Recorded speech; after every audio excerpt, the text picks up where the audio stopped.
Longfellow was a poet, not an historian.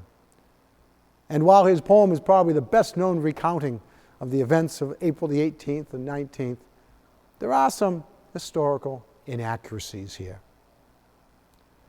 For example, the truth is that 2 men climbed up the belfry to display the lanterns, and Revere was not one of them.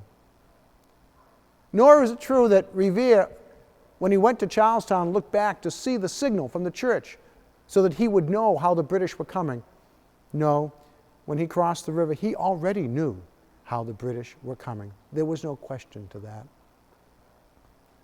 And he didn't ride to every Middlesex village and farm. He only made a few towns. And he was not alone. William Dawes was with him, certainly. He was the other rider. But there were many riders that night. Revere, the best remembered, to be sure. But there were many brave men who rode through that night to warn the other towns in Middlesex County. And then we have the matter of the clocks. Striking 1, striking 2. There were no clocks in those towns. There simply were no public clocks. And then perhaps one of the most interesting errors of all, you see, Paul Revere never finished his ride. He never got to Concord. He was captured by the British on the road between Lexington and Concord.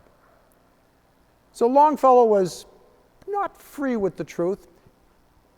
He was certainly true to the spirit and true to recount the bravery of Paul Revere, who we might see as a symbol of all of the men who rode that night, of all the brave men who risked their lives to alert the countryside that the British are coming.